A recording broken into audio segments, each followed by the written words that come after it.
Senang bertemu dengan saudara semua pagi hari ini. Sebagian di antara kita belum pulang, saudara, atau baru pulang semalam. Jadi ada beberapa jemaat yang kontak saya pagi hari ini. Saya ibadah online ya, Muse ya, Yako ya, karena masih kecapean, baru nyampe semalam. Bersyukur untuk waktu istirahat, waktu liburan yang sudah kita lewati selama beberapa waktu ini, saudara.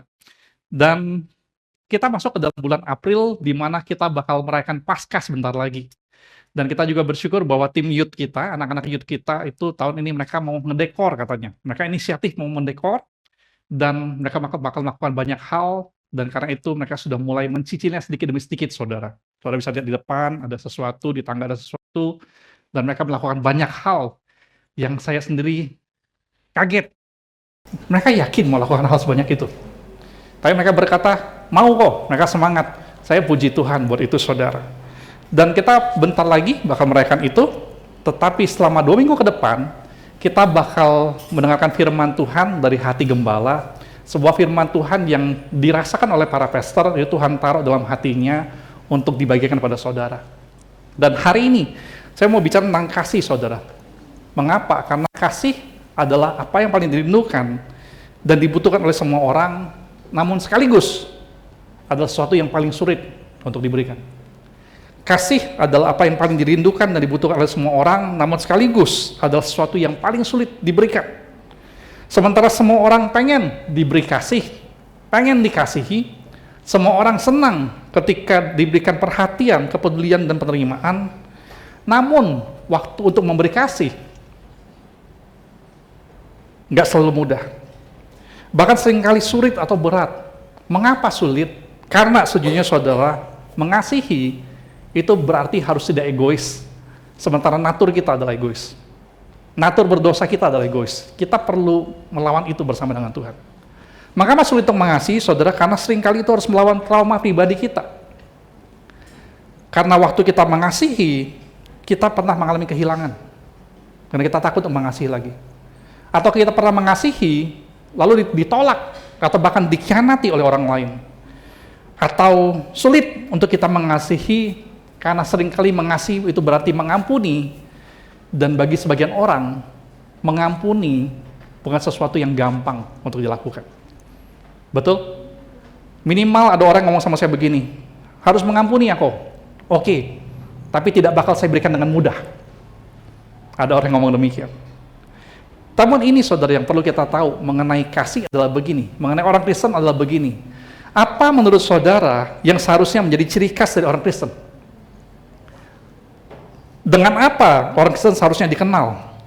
Apakah karena ibadahnya yang meriah? Apakah karena ritualnya? Atau karena gedung gerejanya? Dengan apa seharusnya orang Kristen dikenal? Itu yang penting. Ataukah orang Kristen harusnya dikenal karena kontroversi para pendetanya sekarang di media sosial? Atau karena perpecahannya orang Kristen harusnya dikenal? Apa yang harusnya menjadi ciri khas dari orang Kristen? Dengan apa seharusnya orang Kristen dikenal? Nah, Yesus pernah ngomong sama kita begini, Yohanes 13 ayat 35, kita baca sama di depan, 1, 2, 3. Dengan demikian, semua orang akan tahu bahwa kamu adalah murid-muridku, yaitu jikalau kamu saling mengasihi. Ini Yesus yang ngomong nih. Tuhan Yesus ngomong sama kita bahwa orang Kristen seharusnya tidak dikenal karena gedungnya, atau karena ritualnya, atau bahkan karena mukjizatnya, atau karena karunia rohnya. Orang Kristen seharusnya dikenal karena apa? Karena kasihnya. Karena ada kasih yang membuat kita punya kasih Allah, kita nikmati, kita bagi sebuah kasih yang seharusnya mempengaruhi secara langsung faktor integritas kita secara moral. Orang Kristen harusnya dikenal karena itu. Dan karena itu saya ingin ajak pada saudara hari ini merenungkan soal tentang mengasihi Allah itu harus seperti apa sih sebenarnya. Karena kita harus mulai dari situ, saudara. Bagaimana kita harusnya mengasihi Allah? Karena mengasihi Allah yang tidak kelihatan, sama sekali tidak dapat kita lakukan kalau tanpa harus kita mengasihi orang-orang yang kelihatan. Ini faktanya. Kita tidak bakal pernah bisa mengasihi Allah yang tidak kelihatan kalau kita tidak mau mengasihi orang-orang yang kelihatan, manusia yang kelihatan. Itu nggak bisa, mustahil. Dan karena itu ada sebuah prinsip rohani mengatakan love God, love church, love people. Itu yang saya ingin sharingkan kepada kita. Dan karena itu saya ingin ajak saudara baca di Galatia pasal 6 ayat 9 sampai 10. Mari kita buka di Galatia pasal 6 ayat 9 sampai 10. Buka di handphonenya masing-masing. Galatia pasal 6 ayat 9 sampai 10. Dan saya dorong saudara sekali lagi punya kebiasaan setiap hari Minggu, nanti malam sebelum saudara tidur, buka lagi ini supaya nggak lupa. Oke, Galatia 6 ayat 9 sampai 10. Yang sudah ketemu katakan amin. Galatia 6 ayat 9 sampai 10 kita baca sama-sama 1, 2, 3. Janganlah kita jemu-jemu berbuat baik, karena apabila sudah datang waktunya kita akan menuai jika kita tidak menjadi lemah. Karena itu setelah masih ada kesempatan bagi kita, marilah kita berbuat baik kepada semua orang, tetapi terutama kepada kawan-kawan kita seiman. Firman Tuhan ngomong begini loh, janganlah jemu-jemu, jangan capek, jangan nyerah berbuat baik, karena apabila datang waktunya sudah mateng tuh, kita bakal menuai kalau kita nggak jadi lemah. Dan selama masih ada kesempatan bagi kita, selama kita masih punya umur panjang, punya kesehatan, punya kemampuan, marilah kita berbuat baik kepada semua orang. Dikatakannya, tetapi terutama kepada kawan-kawan kita seiman. Firman Tuhan ini bicara soal berbuat baik. Berbuat baik seperti apa yang harusnya kita lakukan. Dan dikatakan mengapa terutama atau lebih dahulu kepada kawan-kawan kita seiman. Apa yang dimaksud dengan berbuat baik? Berbuat baik di ayat ini, dalam bahasa aslinya, itu bicara bukan cuma baik secara moral. Bukan. Dalam ayat ini, berbuat baik, kata baik itu bicara soal membangun sesuatu yang indah. Itu bicara soal kebenaran, benar. Bukan cuma baik, tapi harus membangun sesuatu yang indah, sesuatu yang bagus, dan bicara soal harus benar. Karena di zaman sekarang saudara, baik belum tentu benar. Betul nggak? Ngomong dulu kanan kiri, baik belum tentu benar. Saudara setuju nggak? Baik belum tentu benar. Saya kasih saudara beberapa contoh. Seorang pelajar lagi ujian, kasih contekan kepada temannya. Baik nggak? Baik. Yang pernah dikasih contekan pasti bilangnya, baik. Aku udah belajar semalam. Oh itu baik nih teman aku. Tapi benar nggak? Benar nggak? Ya belum tentu benar, betul. Kalau kita punya teman kantor, misalnya kita kerja di kantor, lalu kita tahu teman kantor kita ini korupsi, diam-diam, nggak ketahuan. Kita sudah tahu, tapi kita mikirin dia teman, kasihan punya anak, punya istri. Kalau kita laporin, dia bakal dipecat, lalu nggak punya gaji lagi. Lalu kita tutup-tutupi dia, bantu dia tutup-tutupi. Baik nggak kita? Baik nggak? Baik mungkin untuk dia, tapi belum tentu benar. Betul? Contohnya lagi, kita kasih uang kepada pengemis, baik nggak saudara? Baik nggak? Baik, tapi belum tentu benar. Apalagi saya tahu ada berapa itu di Palembang lah yang saya tahu, itu dapat uang dari hasil ngemis, dibelikannya buat apa? Bukan buat makan. Dibelikannya buat apa? Dibelikannya buat narkoba, atau kalau tidak, minuman keras. Bagi dia mungkin dia baik, baik, oh terima kasih dapat duit, dikasih duit, oh baik, oh terima kasih. Tapi sesudah itu dia ngerasa, oh baiknya, bohong ini, aku baca beli narkoba lagi, nah balikin. Belum tentu benar, betul? Ini yang mungkin paling kontroversial. Membalas orang yang menjahati kita, baik nggak saudara? Kalau saudara dijahatin orang, lalu kita balas, baik nggak? Baik? Baik. Mungkin karena kita mikir supaya dia jerah, supaya dia belajar, supaya dia bertobat. Baik mungkin bagi kita, supaya kita ngerasa kita lega, kita puas. Wih, wong jahat itu, wih bener-benernya. Kalau paca-paca di film-film, ketabrak mobil, kena seret, terpelanting jauh, lalu jangan mati dulu, menderita dulu 2 tahun. Gitu. Kita mungkin ngerasa itu baik, tapi sekali lagi belum tentu benar. Mengapa? Karena ini faktornya saudara, melakukan sesuatu yang baik itu mudah, dan melakukan sesuatu yang benar itu lebih sulit. Apalagi kalau kita bicara soal berkaitan dengan soal kasih. Kasih Allah yang kita punya, yang kita bagikan, harusnya membuat kita berpikir tentang apa yang saya bisa beri kepada seseorang itu, apa yang baik sekaligus benar, bukan cuman baik. Betul. Kalau kita sungguh mengasihi seseorang, kita bakal berpikir tentang apa yang bukan cuman baik bagi orang tersebut, tetapi juga harus benar bagi orang tersebut. Sebagai contoh, kalau kita punya anak kita setiap hari minta permen, sehari 5 kali, 7 kali. Kalau mau jadi orang tua yang baik, ya sekedar langsung kasih. Pagi rasa coklat, siang rasa stroberi, malam rasa nonano, sebelum tidur dikasih lagi permen. Kesannya kita jadi orang tua yang baik. Tapi sesungguhnya kita tahu kita nggak benar. Betul? Dan itu yang Tuhan mau.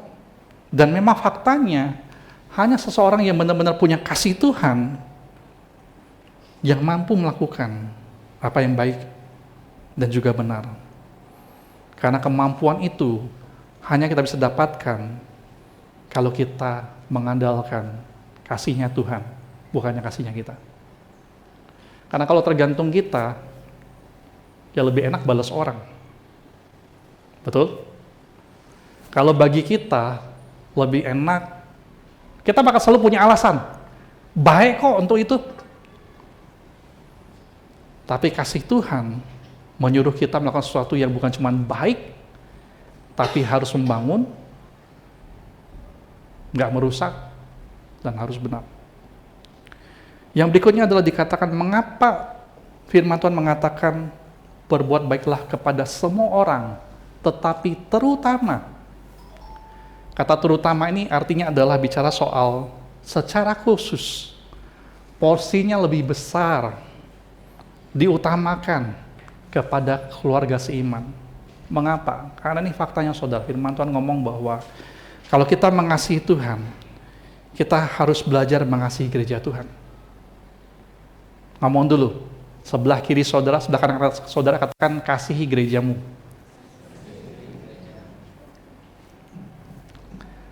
Dan saya mau ngomong tentang bicara soal kagum saudara. Kalau kita cuma sekedar kagum, apalagi dengan orang yang jauh, itu gampang. Kita kagum dengan orang yang dekat, itu sulit. Kagum dengan orang yang jauh, yang kita lihat di medsos, kita lihat di TV, itu mudah, karena kita nggak tahu mereka secara dekat. Kita nggak tahu aslinya mereka. Kita nggak tahu mereka itu seperti apa. Tapi ini yang penting, saudara perlu tahu, di dalam kekristenan, kagum bukanlah tujuan kita. Saudara pikirkan ini baik-baik. Kagum bagi orang Kristen bukanlah tujuan kita. Tujuan seorang percaya adalah bukan sekedar agar dia kagum dengan hamba Tuhannya, dengan para pastorsnya, bukan kagum dengan WL-nya, dengan pemusiknya, bukan. Kalau kita kagum dengan pastors, hamba Tuhan gereja lain, bakal selalu bisa, saudara. Kagum dengan WL di gereja lain, bakal selalu bisa. Mengapa? Karena kita nggak tahu mereka secara dekat. Kita nggak tahu keseharian mereka. Kita cuma tahu apa yang kita lihat dari jauh, lalu kita kagum. Faktanya, di dalam gereja mereka sendiri, bakal selalu ada kontroversi, ada isu, ada kritik. Di gereja manapun, termasuk gereja kita juga sama. Karena nggak ada gereja yang sempurna. Bakal selalu ada yang kita kritik, selalu bakal ada isu. Dan ini betul, karena untuk kagum, sulit untuk kita kagum dengan sesama orang gereja kita sendiri. Sangat sulit untuk kita kagum dengan orang yang sering kita lihat, yang kita tahu kesehariannya, yang kita tahu kebiasaannya, yang kita tahu bahkan mungkin masa lalunya, yang kita tahu bahkan mungkin pergumulannya apa sekarang. Apalagi kalau gerejanya masih nggak terlalu banyak kayak kita. Kita kenal semuanya, masih sering kenal. WL hari ini siapa namanya? Ada yang nggak tahu nama WL hari ini? Ayo, siapa yang nggak tahu boleh angkat tangan. Nanti dikasih tahu. WL hari ini siapa namanya?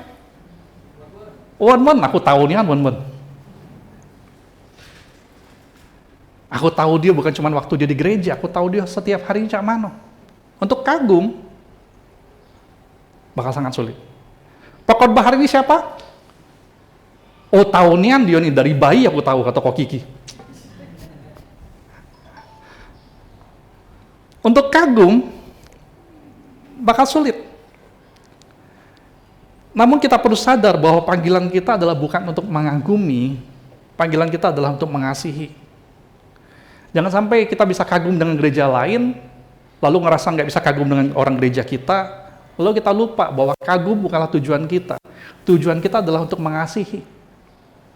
Amin? Amin? Karena kagum dengan seseorang mengharuskan orang itu harus sempurna, atau minimal banyak kelebihan dalam pandangan kita. Tetapi mengasihi seseorang, orang itu tidak mesti sempurna di hadapan kita. Betul nggak? Betul?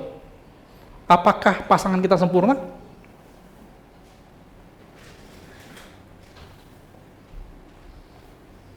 Istriku? Suamimu sempurna? Enggak.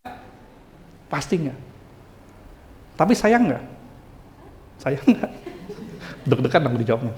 Sayang nggak? Sayang. Kalau kagum, harus kelihatan perfect, banyak kelebihan. Tapi kalau sayang, apakah anak kita sempurna? Betul. Tapi mengapa kita sayang? Karena pilihan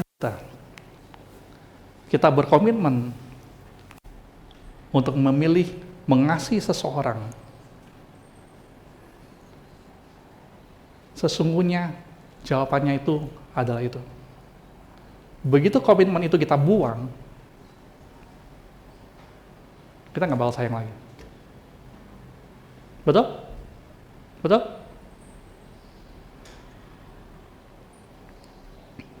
Tujuan dari gereja kita, goal dari gereja kita adalah bukan untuk membuat setiap orang di dalam jemaat kagum dengan para hamba Tuhan atau kagum dengan para pelayannya. Goal dari pelayanan gereja kita adalah membawa orang-orang kepada Yesus, dan bahkan dengan Yesus kita nggak mau orang-orang cuma sekedar kagum dan hormat dengan Yesus. Saya nggak mau itu.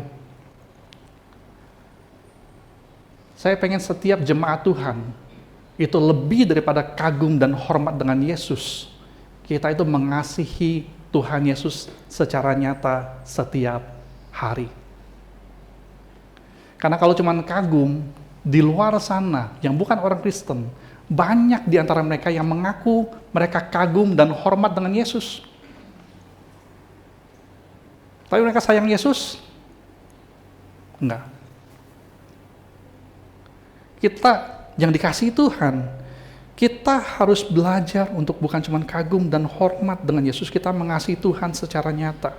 Dan mengasihi Tuhan secara nyata, itu firman Tuhan berkata adalah mulai daripada mengasihi saudaramu seiman lebih dahulu. Itu secara nyata, itu berarti kita mengasihi gereja Tuhan dalam arti organisasinya, gereja Tuhan dalam arti orang-orang di dalamnya, yang sesungguhnya ini lebih sulit untuk kita lakukan. Mengapa sulit? Karena untuk sesama orang Kristen, kita semua punya standar orang Kristen harusnya baca itu. Pendeta, lebih tinggi lagi, harusnya tidak boleh baca itu pendeta. Betul? Mengasihi orang-orang di dalam gereja yang kita kenal dekat, kita bisa ragu memberi kasih karena kita takut kita nggak dihargai waktu kita kasih. Kita takut kita disakiti kalau kita mengasihi. Kita khawatir bahkan kasih kita bisa disalahgunakan sesama orang percaya. Namun, sekali lagi, kasih Tuhan yang diberikan kepada kita dalam bentuk keselamatan, berkat, pemeliharaan, termasuk pengampunan, itu Tuhan berikan kepada kita. Semua kasih itu Tuhan berikan kepada kita. Bukan cuma untuk kita nikmati, tetapi untuk kita apa? Untuk kita setelah kita terima, kita ngapain? Bilang thank you Jesus, terima kasih Tuhan. Setelah itu kita ngapain? Oh, nggak ada yang tahu jawabannya. Gawat nih, saya udah ngulangin 10 tahun kayaknya. Semua kasih Tuhan yang kita terima, kita sudah nikmati, kita udah bilang thank you Jesus, sesudah itu kita lakukan, kita bagi.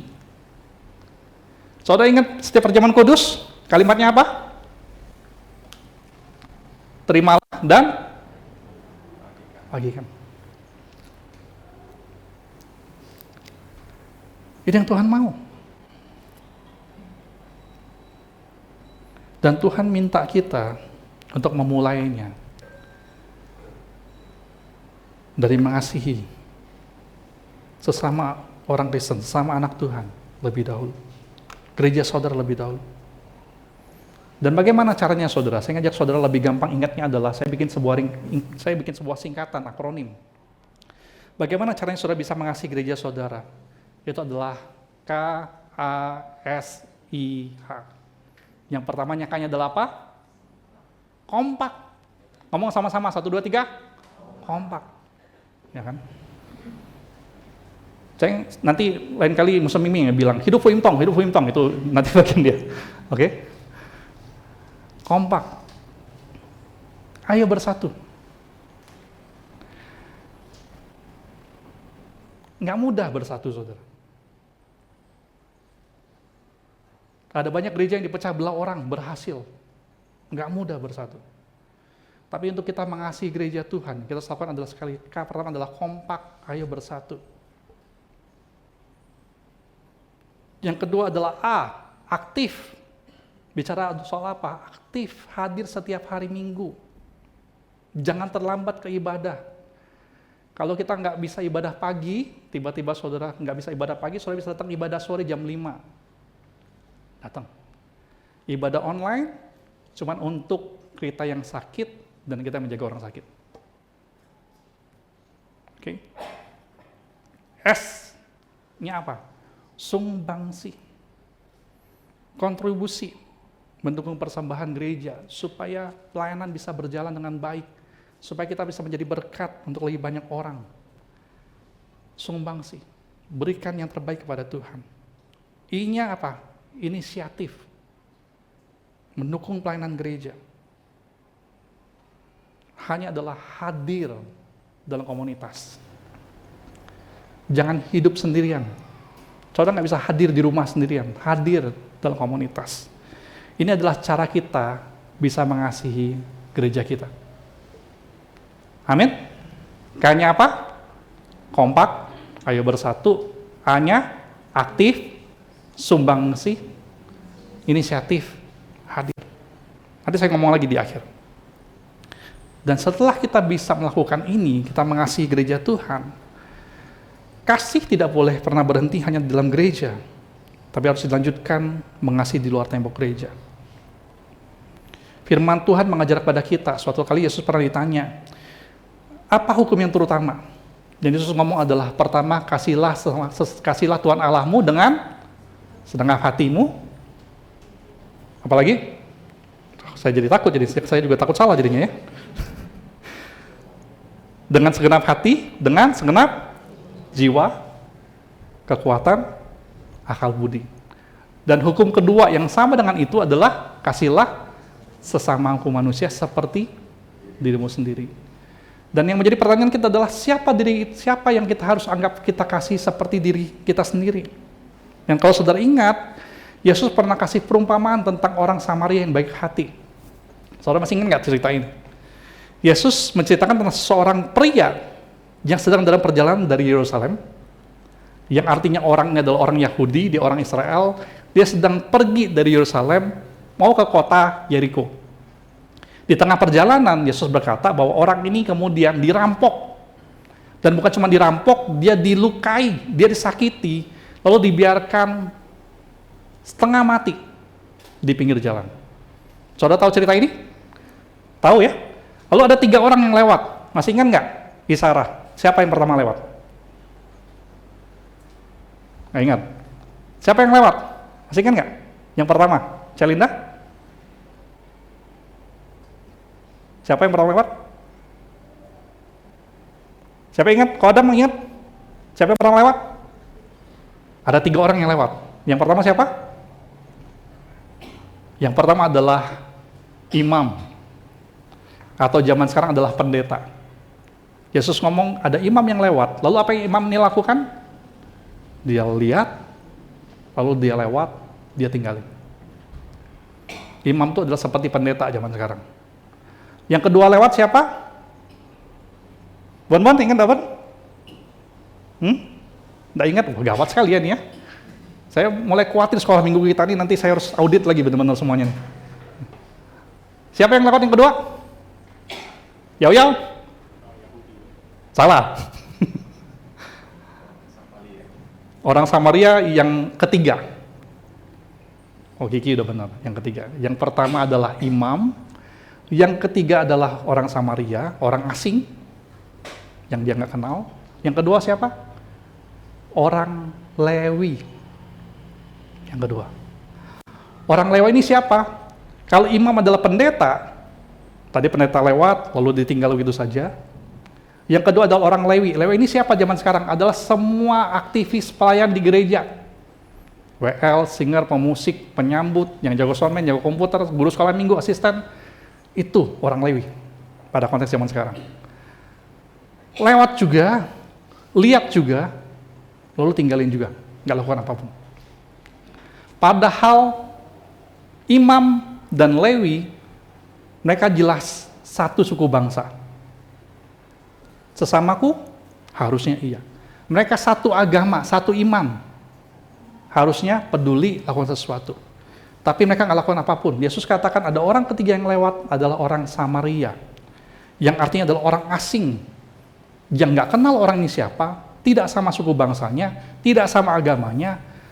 Lihat, lalu dikatakan dia bantu orang ini, dia angkat kepada kendaraannya, dia bawa kepada penginapan terdekat, dia kasih biaya berobat, dia ngomong sama penjaganya, katakan ini duit, pakai buat obati orang ini, kalau kurang kasih tahu saya lagi.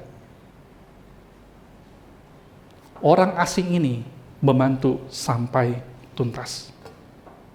Ilustrasi ini memberikan pada kita sendirian, jangan sampai orang-orang di dalam gereja yang harusnya peduli dengan satu sama lain, yang harusnya terkenal karena kasihnya, tapi nggak menunjukkan kasih kepada orang-orang. Ilustrasi ini juga memberikan pada kita sebuah jawaban. Kalau dikatakan siapa sesamaku manusia yang harus kita kasihi,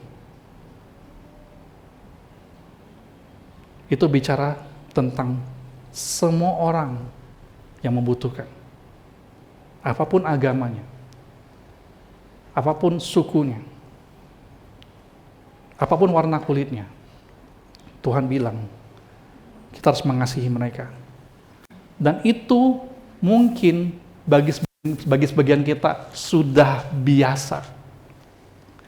Tapi ada satu konteks lagi Tuhan bilang waktu kita berkata harus mengasihi Tuhan, mengasihi gereja, mengasihi orang-orang. Ada satu konteks lagi yang saudara perlu tahu. Waktu Yesus mengatakan mengasihilah semua orang sesamaku manusia, Yesus juga ngomong soal orang Samarianya.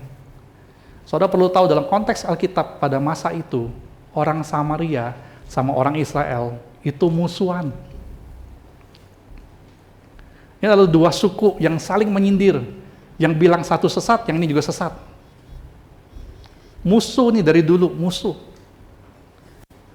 Tapi Yesus bilang begini, kalau kamu disuruh mengasihi, jangan cuma sekedar mengasihi orang yang bagi kita asing, tapi kasihilah orang-orang yang kita asingkan, yang kita musuhi. Karena kalau cuma sekedar bikin orang kagum, untuk kita bangun image kita orang baik, zaman sekarang gampang. Tapi Tuhan ngomong adalah bahkan dengan orang yang kita anggap musuh, yang kita nggak mau dekat-dekat, kita asingkan, Tuhan bilang kita harus mengasihi dia dengan sungguh. Dan saudara perlu tahu mengapa ini jadi urutan yang terakhir, love God, love church, love people. Karena sesungguhnya kalau kita tidak melatih diri kita mengasihi sesama kita dulu, yang satu iman, bahkan mungkin satu suku, Satu gereja. Kita nggak mulai dari sini. Kita bakal lakukan itu di luar, saudara. Antara kita cuma sekedar bangun image, atau kita melakukannya supaya kita ngerasa kita jadi orang baik. Atau kita melakukannya dengan pikiran bahwa supaya aku dapat berkat. Tuhan, firman Tuhan mengajar kita, mengapa kita mengasihi? Mengapa seorang Kristen harus aktif dalam gereja, dalam ibadah, pelayanan, persembahan, komunitas, supaya dia punya fondasi yang kuat, dia mengerti bahwa dia mengasihi sesama, bukan karena supaya dia dapat sesuatu. Dia mengasihi sesama, mengapa? Karena memang Tuhan yang menyuruh kita untuk mengasihi Allah yang tidak kelihatan dengan cara mengasihi orang-orang yang kelihatan. Kalau kita nggak bisa melakukan ini, saudara, kalau kita nggak ngerti dasar ini, maka sejujurnya bakal banyak orang Kristen berkata, aduh capek jadi orang baik. Aduh kapok jadi orang baik. Aduh males jadi orang baik. Karena masih berpikir bahwa lakukan sesuatu, lalu kita nggak dapatkan yang seharusnya, kita nggak dapatkan rasa hormat, rasa kagum, atau penghargaan yang bagi kita layak, lalu kita ngerasa nggak ada gunanya berbuat baik. Nggak ada gunanya berbuat kasih. Yang Tuhan ngomong sama kita, bukan itu tujuan kita mengasihi. Tuhan bilang, jangan jemu-jemu berbuat baik, jangan bosen, jangan berhenti, jangan kapok, jangan nyerah. Mengapa? Karena sekali lagi, ini firman Tuhan. Kita baca sama-sama, 1, 2, 3. Jikalau seorang berkata, aku mengasihi Allah, dan dia membenci saudaranya, maka ia adalah pendusta. Karena barang siapa tidak mengasihi saudara yang dilihatnya, tidak mungkin mengasihi Allah yang tidak dilihatnya. Dan perintah ini kita terima dari dia. Barang siapa mengasihi Allah, dia harus juga mengasihi saudaranya. Ya, artinya firman Tuhan ngomong, gak ada jalan lain, gak ada cara lain. Kita mengasihi Tuhan, kita harus mengasihi orang-orang. Alasan kita mengasihi, bukan supaya orang terkesan, bukan supaya dapat hormat, bukan supaya dihargai. Kita bakal mengasihi meskipun nggak dikagumi, nggak dihormati, nggak dihargai. Kita bakal mengasihi karena kita mau mengasihi Tuhan secara nyata setiap hari lewat mengasihi orang-orang yang kelihatan.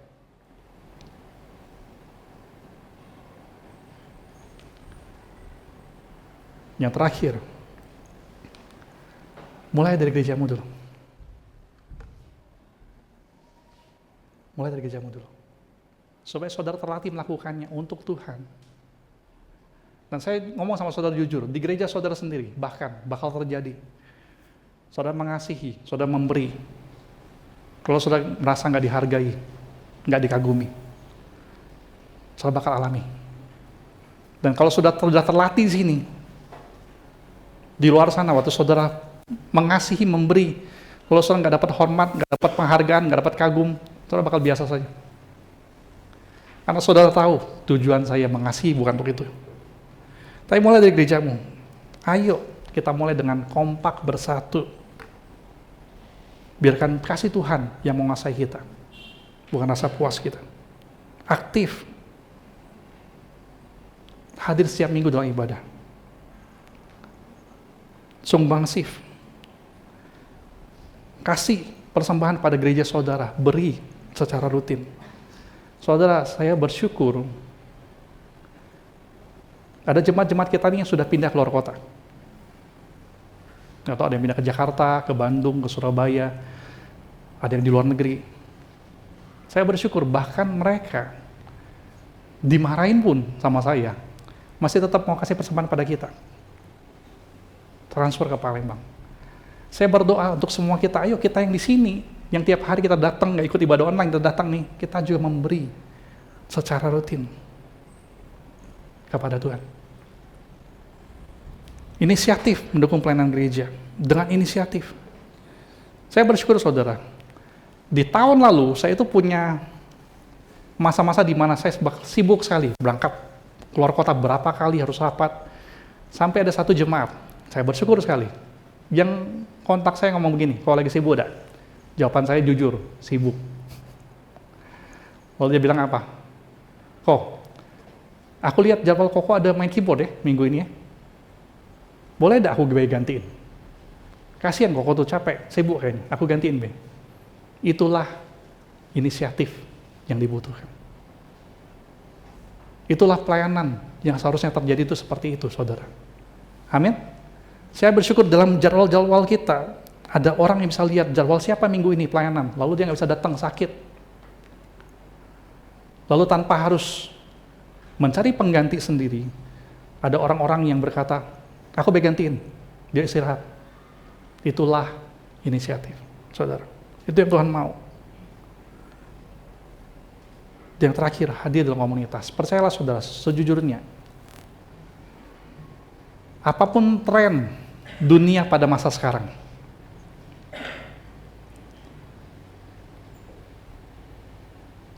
firman Tuhan mengajar kita itu tidak diciptakan untuk hidup sendiri. Kita diciptakan untuk hadir, diperintahkan untuk mengasihi, yang artinya kita harus ada dalam sebuah komunitas supaya kita bisa lakukan itu.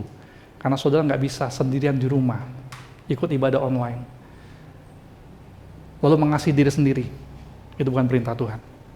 Tuhan tuh menyuruh kita, kasihlah samamu manusia seperti dirimu sendiri. Itu betul, tetapi itu butuh sparring partner.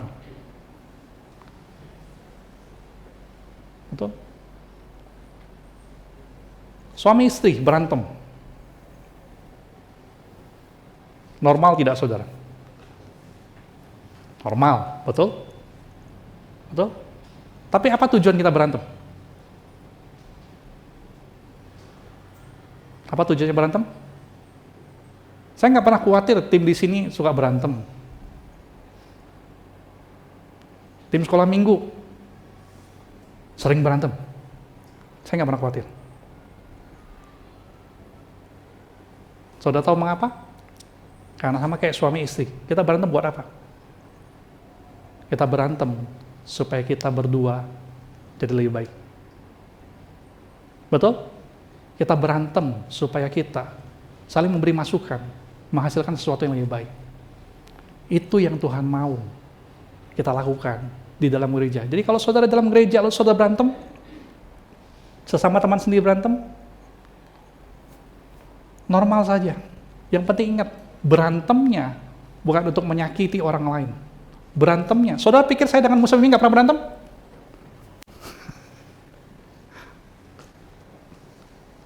Ming, kita nggak pernah berantem ya? Nggak pernah ya? Nggak pernah. Pernah berantem pernah saudara. Tapi mengapa berantemnya? Karena kita sama-sama ingat, kita harus melayani Tuhan dengan lebih baik, yang artinya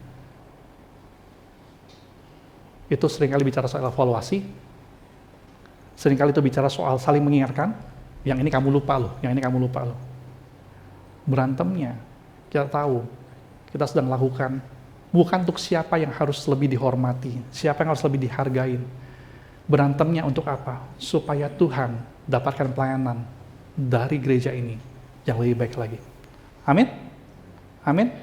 Jadi, saya dorong saudara yang katanya trauma ikut komsel. Jangan trauma ikut komsel. Nikmati. Membangunlah satu sama lain. Karena itu yang Tuhan mau kita lakukan. Tuhan mau kita mengasihi Tuhan secara nyata. Tuhan yang tidak kelihatan itu dengan cara mengasihi orang-orang yang tidak kelihatan. Mulai dari dalam gereja. Dan lanjutkan di luar gereja. Amin? Mari kita berdoa.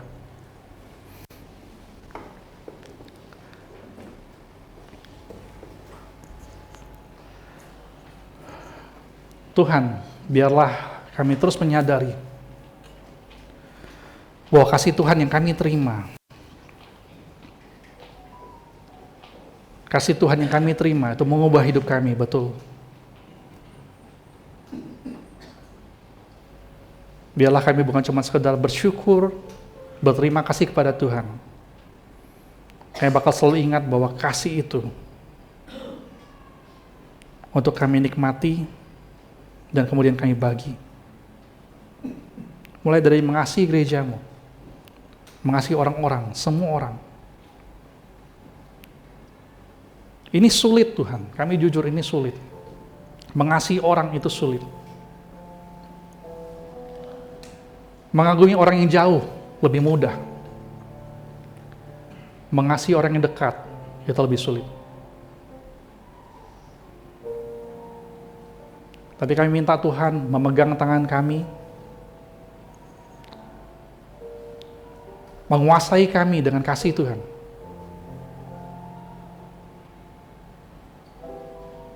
Dan memampukan kami untuk mengasihi Tuhan yang tidak kelihatan dengan cara mengasihi saudara kami, saudara seiman kami, saudara sekandung kami yang kelihatan.